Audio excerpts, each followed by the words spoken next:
They say health is wealth. And if that's true, then many people are poor. This is Health Hack, and that's why I'm taking my health back.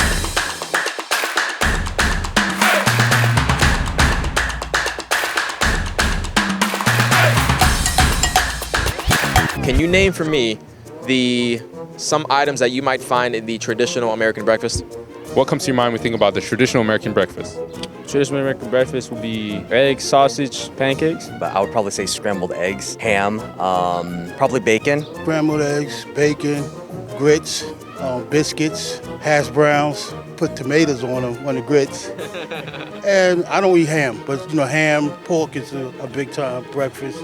Bacon and eggs. Eggs, bacon, sausage. Now, did you have any of those items this morning? No. I had cereal early this morning, and later I had pancakes and bacon. Have you had any of those items recently? I had grits, tomatoes, and turkey bacon today. Did you have any of those items recently? Did you eat any of those items today? Scrambled eggs. Okay, so I actually have a bone to pick with one of those menu items. All right, and it's baking me crazy. Have you heard of the idiom, you are what you eat? Yes. All right, so what do you think that means? It means that what you put in your body is what your health will reflect. I think she hit the nail on the head. Basically, what you put in your body is how you're going to be able to function throughout your day. All right, that's perfect. Have you ever heard of the idiom, you are what you eat? Yes. What do you think that means? I think that, so I fight in MMA a little bit, or I used to fight MMA.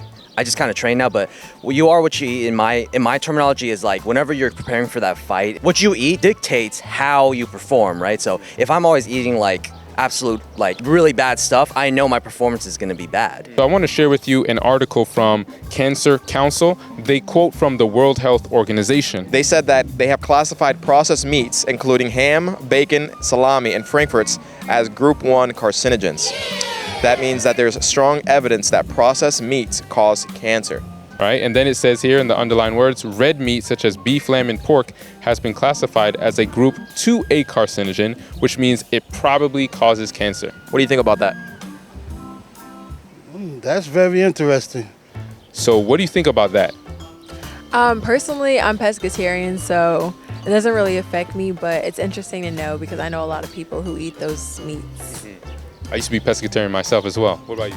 I'm actually one of those people who eat those meats, and I think I'll start looking more into like what I consume, the labels and different things for my health in the long term run. Because it might not affect me now. I'm like 18 years old, but later down the road, definitely will. All right, I like what you said there because most people, they don't care because they don't see the negative effects now. If you went into the grocery store and you selected an item for yourself or for your loved ones, and on the label you read that it may cause cancer, what would you do? I wouldn't buy it because cancer run in my family, high blood pressure, heart disease, which I have. I have heart disease, so I wouldn't buy it.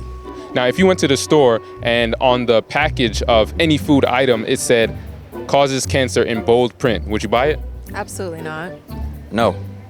That's a tough question. No, I would not. No, Why not? because I don't want cancer.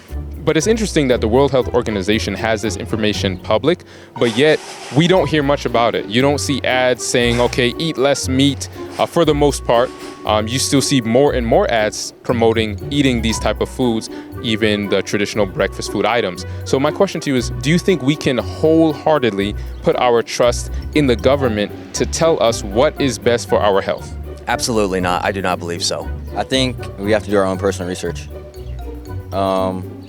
Because like trusting just the government, they can mislead you easily as everything is going to the government. The money's funding the government in that sense. Now, what a lot of people don't know is that pigs, they eat anything. They're scavengers, right? They eat feces, urine, they eat decaying flesh. They even eat the cancerous growths from other pigs or from other animals, right? A lot of people, they proceed to eat these meats anyway because they figure, well, nothing's bad has happened to me yet, so it must be okay. However, Centers for Disease and Control Prevention says each year in the United States, an estimated 525,000 infections and 82 deaths are attributed to the consumption of pork. What do you say about that? It's a lot of process, but I mean, personally, I feel like if the pigs are going through all that and they eat all that, you might as well just better off not eating it, just in general. But if people still want to consume it, that's on their risk. But me personally, I'm more of a pancake type of dude, so I'll keep away from bacon. That's terrible. I had no idea, honestly. Is it enough to change your mind? I'm pretty sure it is. I'm pretty sure it is. Do you want to know some tips on how you can take your health back? Sure, absolutely. Yes. Let's hear it. My first tip for you would be to start by doing one meatless day a week. So 7 days in a week, choose one day and say, okay, today I'm not gonna eat any meat for breakfast, lunch, or dinner.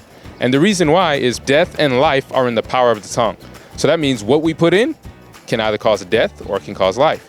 Is that hard, or that's pretty easy? That's pretty easy. Tip number 2 would be on that day that you choose to do one meatless day a week, and of course you can build up to more meatless days, look for 3 plant-based recipes that you can cook on those days to substitute with foods that you like, right? Or if there's a certain recipe you like, look online how you can make it plant-based. And tip number 3 is I've already printed off a recipe for the both of you, so you can try it. It's gonna be good, and there's some health information in there as well.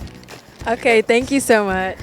Thank you so much. I appreciate that, yeah. I mean, this picture already looks good as is. I'd like to share an encouraging scripture with you found in 3 John chapter 1 verse 2. It says, "Beloved, I wish above all things that you may prosper and be in good health, even as your soul prospers."